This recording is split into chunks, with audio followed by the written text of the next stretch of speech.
नमस्कार, आप देख रहे हैं उत्तराखंड टाइम। मैं हूं आपके साथ प्रेम पंचोली।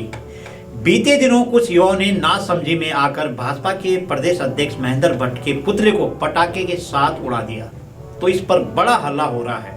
भाजपा सहित कांग्रेस और अन्य दलों को भी चिंता हो रही है कि युवाओं को इस तरह आक्रामक नहीं होना चाहिए, क्योंकि यह हिंसा को पुष्ट करेगा। दरअसल यह गांधी का देश है। भारत देश की आजादी की लड़ाई, उत्तराखंड राज्य प्राप्ति की लड़ाई भी अहिंसात्मक रूप से लड़ी गई। राजनीतिक संगठन इस पर अपनी अपनी रोटियां जरूर सेकेंगे, पर कोई भी आंदोलन हिंसात्मक नहीं होना चाहिए। हालांकि ऐसा कुछ है नहीं। कांग्रेस के करण महरा ने पटाखा कांड पर त्वरित अपनी टिप्पणी दे डाली, परंतु ये वही हैं जो अक्सर जनहित के मुद्दों पर न तो सदन में कुछ बोलते हैं और न ही सड़क पर संग्राम करते दिखते हैं। एक दो रस्मी बयान देकर चुप भी हो जाते हैं। महेंद्र भट्ट के बयान से पहले ही काफी खलबली मची हुई है। उनने जो बयान दिया सड़क छाप का, मैंने पहले ही बयान दिया था कि वो बुद्धिजीवी हैं, आंदोलनकारी हैं और समाज के सचेतक लोग हैं।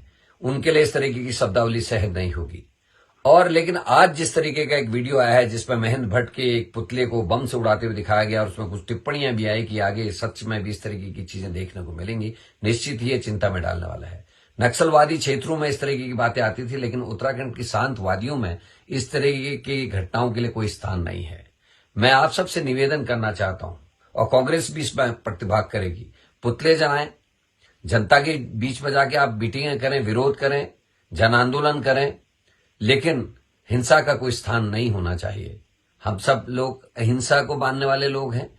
ये देवभूमि में है, यहां हिंसा का कोई स्थान नहीं होना चाहिए और एक गलत रास्ते में उत्तराखंड को ले जाने की शुरुआत नहीं होनी चाहिए। मेरी पुनः आप सबसे अपील है, नौजवान साथियों से, आंदोलनकारियों से, कि हम शांतिप्रिय ढंग से आंदोलन को आगे बढ़ाएं। महेंद्र भट्ट जी का भी विरोध करें, हम प्रेमचंद अग्रवाल का विरोध करें, जो भी उत्तराखंड के संग गलत कर रहा है उसका विरोध करें, जो उत्तराखंड खंडियत को नुकसान पहुंचा रहा है उसका हम विरोध करें, लेकिन अहिंसा ही हमारा रास्ता होना चाहिए। हिंसा का रास्ता ठीक नहीं है। नेता प्रतिपक्ष यशपाल आर्य के भी यही हाल है। कांग्रेस जनों की बात किसी और दिन कर लेते हैं। वैसे भी हिंसा का विरोध तो होना ही चाहिए। हम उम्मीद करते हैं कि हमारे प्रदेश के युवा किसी भी गलत राह पर नहीं चलेंगे।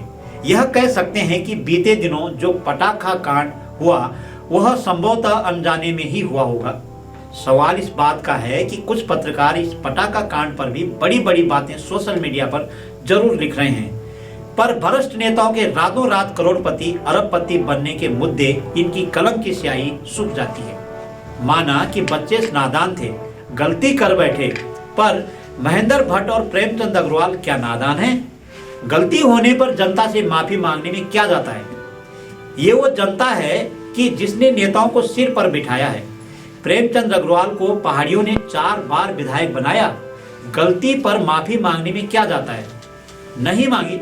यह अकाट्य सच है कि इन नेताओं के खिलाफ जनता में व्यापक गुस्सा है।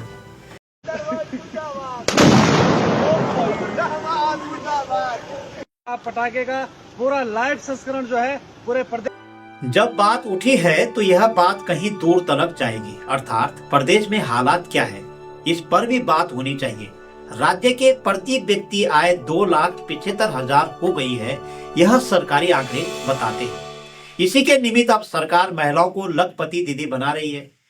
इसमें गड़बड़ झाला साफ दिखाई दे रहा है कि जब प्रति व्यक्ति आय 2 लाख से भी अधिक है तो सरकार किस स्थिति को लखपति बना रही है।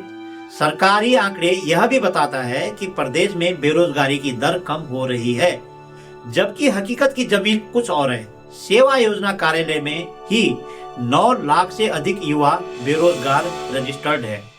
इसके अलावा रिपोर्ट बताती है कि प्रदेश में 20 से 29 साल आयु वर्ग के प्रत्येक 100 युवाओं में 56 बेरोजगार है। इस पर भी प्रतिपक्ष के लोग चुप्पी साधे हुए हैं। प्रदेश में कृषि क्षेत्र लगभग 1 लाख हेक्टेयर घट गया है। सरकारी दावा है कि जैविक प्रदेश बन रहा है। इसके इधर 65 लाख लोग बीपीएल और अंत्योदय समेत 5 किलो राशन पा रहे हैं। एक सरकारी दावा और है कि प्रदेश 2025 में नशा मुक्त हो जाएगा, पर इस साल महज शराब से ही राजस्व का लक्ष्य 5060 करोड़ रुपए रखा गया है। ऐसे में प्रदेश को क्या नशा मुक्त किया जा सकता है?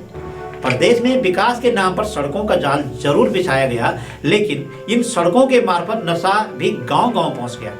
पिथौरागढ़ हो या उत्तरकाशी, चंपावत हो या चमोली, गांव-गांव तक शराब ही नहीं मादक पदार्थ भी पहुंच गए हैं।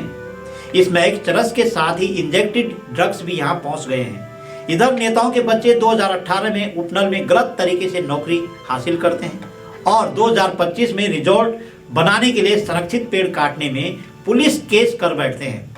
नेताओं का कोई भी बच्चा बिना संघर्ष किए ही पार्टी के किसी मोर्चे का प्रदेश अध्यक्ष बन रहा है, तो कोई महानगर अध्यक्ष, कोई विधायक, तो कोई प्रमुख बिजनेसमैन, कोई सीधे ही मंत्री बन जाता है, कोई फिल्म में काम के लिए करोड़ों गंवा देता है। ये नेताओं और उनके परिवारों की अचानक ही हुई तरक्की से राज्य का विकास मापा जा सकता है। यही बार बार राज्य के विकास पर प्रश्न चिन्ह खड़ा करता है। क्या ऐसी हालातों से प्रदेश के युवाओं में गुस्सा नहीं पनपेगा?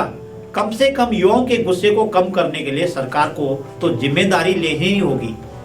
सच यही है कि उत्तराखंड राज्य की जो अवधारणा थी कि सुदूर गांव तक विकास की किरण पहुंचे, जो अब तक सरकार ही नहीं कर पाई। राज्य की प्राथमिकताओं में 4 मैदानी जिले हैं। नेता इन्हीं 4 को पहाड़ मानते हैं और पहाड़ और पहाड़ी लोग जो वहां रह रहे हैं सरकार की प्राथमिकताओं में शुमार नहीं है। पहाड़, जल, जंगल और जमीन नेताओं, अफसरों, ठेकेदारों और दलालों के लिए दुधारू गाय है, जिसकी किसी को परवाह नहीं है कि अधिक दूध दहने से भविष्य में नौनिहाल भूखे रह जाएंगे। हमारी यह रिपोर्ट आपको कैसे लगी कमेंट करके अवश्य बताइए। अगली कड़ी में ऐसे ही किसी खास मुद्दे के साथ आपसे मिलेंगे। नमस्कार।